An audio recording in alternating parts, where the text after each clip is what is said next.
Hello everyone, this is your host. Welcomes you all in the Therapist Talk Show with me, Fizo Anjali. Before starting the episode, sending you all warm wishes, love and luck. May God help us and heal us. Today's episode is really special as we have the guest of our show is Dr. Prabhat Ranjan sir. Sir has been there in AIIMS New Delhi, India, working there for 20 years and sharing their experiences, knowledge and guidance to us.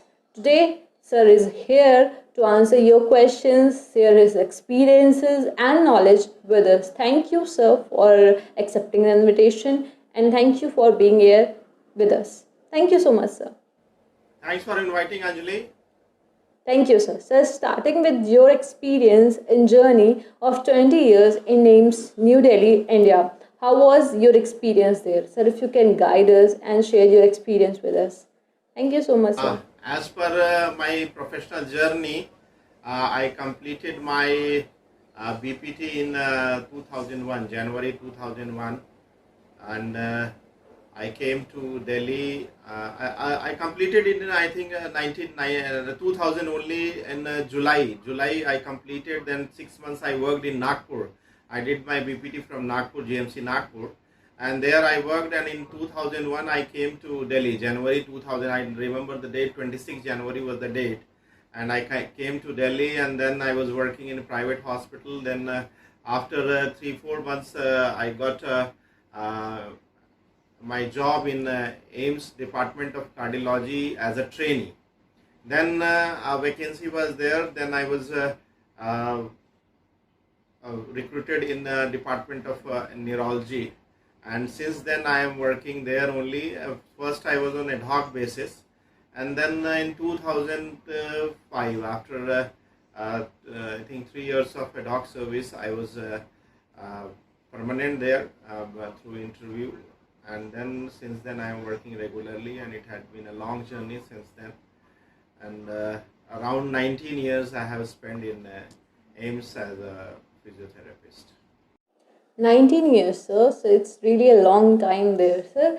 If talking about neuro cases, they take time. So, what are your experiences in neuro cases and how we or physiotherapists deal with that? Like a long duration thing. So, how we should deal with this thing? Yeah, taking up or treating the neuro cases are challenging, and sometimes it do becomes frustrating when you don't get the results. But we have to keep patience, and we have to apply our knowledge, skill, whatever we have learned, because that is ultimately going to make the functional give the functional outcome in the subject, especially in the neuro cases.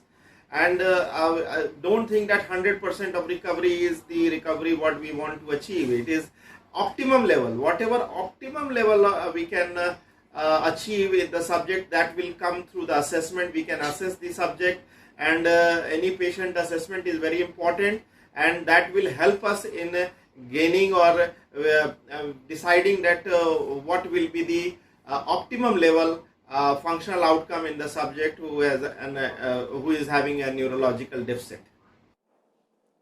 Yes, sir. Optimism is really important. Sir, if talking about few years ago, we know that the brain cannot heal itself, and if injury occurs, it cannot be healed up. But nowadays, we are listening about neuroplasticity and in neurorehabilitation. So, what are your views and how it works? If you can brief us about that also.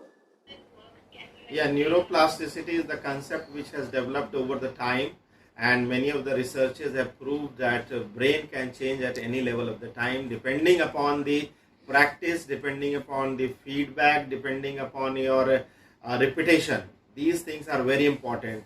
So as you said, plasticity, how it works? It works on the practice. It works on the repetition of the movement. As much as we will do the repetition, we will repeat the task, the brain accordingly will be develop those patterns. And the feedback, whatever feedback we are getting, any wrong movement is there, so immediately a feedback should be given that no, this is the wrong movement, this is the right movement. So at that will develop the adaptation and change in the pathway, and that's the brain will also change, and over the time the brain will adopt the same nature. As you know that suppose a person who starts driving, He has never driven a car. So when he will start driving, the first what will happen? He will be not. Sometimes he will put the brake or he will put the accelerator, and there will be no coordination at all. And as he will do the practice, as much as he will do the practice, then later on what happens that even though he is walking, he is talking to somebody, he is talking on phone also, and he will be driving very smoothly, and whenever he see any obstruction, then he will putting the brake or whatever is the requirement during the driving, he will do it very comfortably, because the brain has adapted accordingly due to the practice, repetition, and the feedback what he has got. If talking about psychological support, we have listened that psychological support plays a very important role in recovery. So, what are your suggestions, or what you feel that how we should provide psychological support to the patients? Definitely a very nice question. As a physiotherapist, I will say that at times we have to be a psychologist also, because when we go to the patients, especially in the neuro cases, they are depressed, their cognition level is diminished, they are you can say that they are not able to express, because what has happened, it is a shock phase for them, as they earlier they were very active, but now they are not able to perform the task what he were earlier doing. So we have to be very patient, and we have to counsel the subject. We have to slowly and gradually we have to make the subject realize that what type of improvement will be there, and how much you can improve, and how much you will be achieving your goal. So that slowly and gradually we have to counsel the subject, and we have to make the patient confident that yes, you will be performing this much of your task, and that will at least give you a good quality of life. So we have to assess the subject. As per the assessment, we have to give the feedback to the patient that yeah, this is the assessment, and according to this much you will be having the improvement, and this will certainly improve your quality of life, and you will be back to your life with some difficulty, but you will be able to do that difficulty. It will totally depend on the assessment, and assessment feedback should be given to the subject, which will boost the morale and the confidence of the subject who has suffered any neurological deficit. So, according to you, so what are your difficulties, or what are your challenges which you have been faced in these 20 years, or Abhi, since there has been 20 Yes, years? yes. So, what do See, you feel see, challenges on are that there. As also? I said earlier, also the challenges are there, but we have to use our skill, our knowledge, and at times we have to be adaptive also. So whenever you feel that adaptation is needed, and some change is needed apart out of the box, you have to think. Sometimes you have to think out of the box, that what you have learned, that is not being implemented, or that is not being helpful for the subject. So you have to think out of the box, that how you can make the subject life more easier, or comfortable when he has suffered such type of deficit. So thinking, something, planning, thinking, and implementation, sometimes beyond the your knowledge also, but it is not beyond the knowledge, it is within the knowledge, but some modification if it is needed, then that should be implemented. So planning, so first thing is the thinking, then the planning, and then the implementation is the three keywords that I will say that should be always kept in mind while treating neurological cases. So we have seen that AIMS Delhi has been very good in physiotherapy department, but still there is no like courses, BPT or MPT for students. Is there any upcoming chances to be there that we can learn something from you all? A long time back, when the AIMS was established, I think there was a BPT college, but somehow it was not continued, and after I think two batches, it was discontinued. And we are in the process.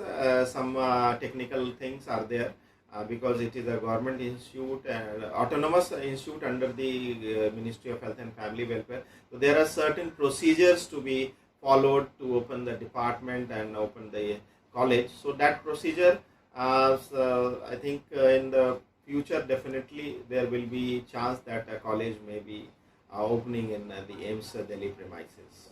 Surely, sir, and we will love to be there and be there under your guidance also. So, if talking about, there are various courses like COMD, dry needling, cupping, and others. But is there any course for neuro that we students should learn from? If you can tell us about that.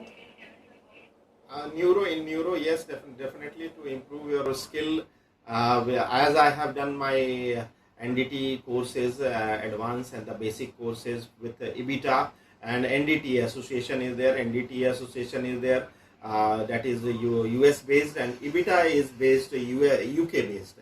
So these two associations give the training in handling of strokes through NDT, and there is a new PNF society also. PNF society is also based in US.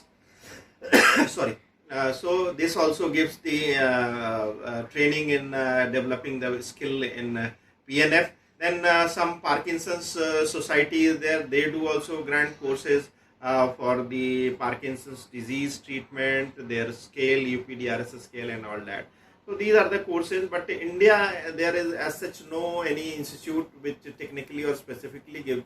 But other country such as UK and US, they do provide, and sometimes their instructor come to India and they teach for a month long, whatever the duration of course is there. They do conduct the courses of 1 month, 2 months, 3 months, and accordingly they give the certificate. So accordingly you can go and search on the website of IBITA and DTA, Parkinson's Society, Multiple Sclerosis Society. So they are offering the course. So you can search on the website, and accordingly you can go through and take the courses. So this COVID-19 has been affecting us very badly and making situation very worse for students also. So students are facing certain issues and problems. So what are your advices for them? Yes, students are facing nowadays colleges are not opening, guidelines are there of the government. So online classes are there, go stick to the online classes, and whatever the thing practical and all that is left when I think this pandemic will be over, though leftover thing can be compensated. So try to acquire the knowledge through your learning, whatever learning you are getting, and don't get panic, have patience, and be very positive, have a very positive approach, and your mind should be not very much stressed. Don't take stress of this, because the bad has come, then the good will also come. So think about the good, think about the future. So bad days will be always over, and concentrate on your goal and try to achieve the goal. In this situation also, if you will concentrate on the goal, definitely you will achieve the goal.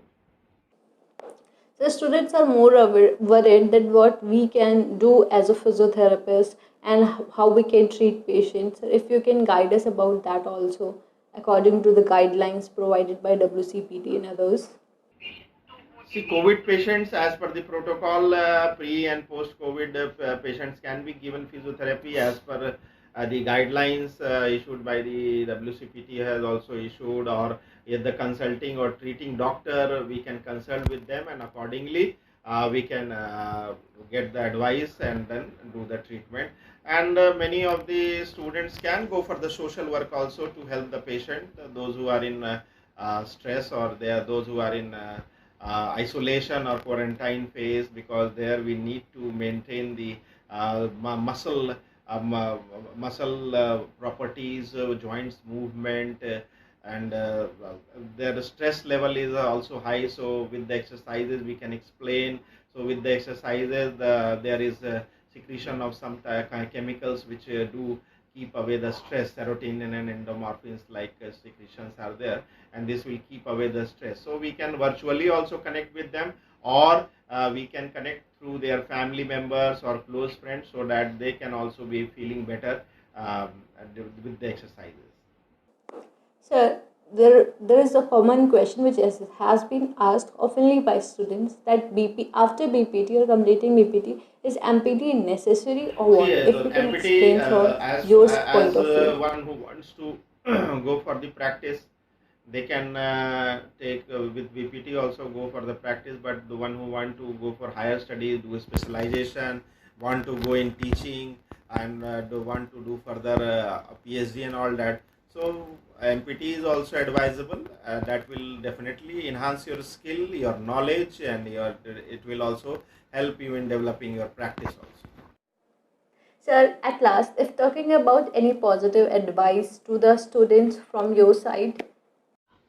For students, I will say that be an active learner, don't be passive, and have questions in your mind. Always ask questions, because questions will lead to the answers, and answer will again lead to the question.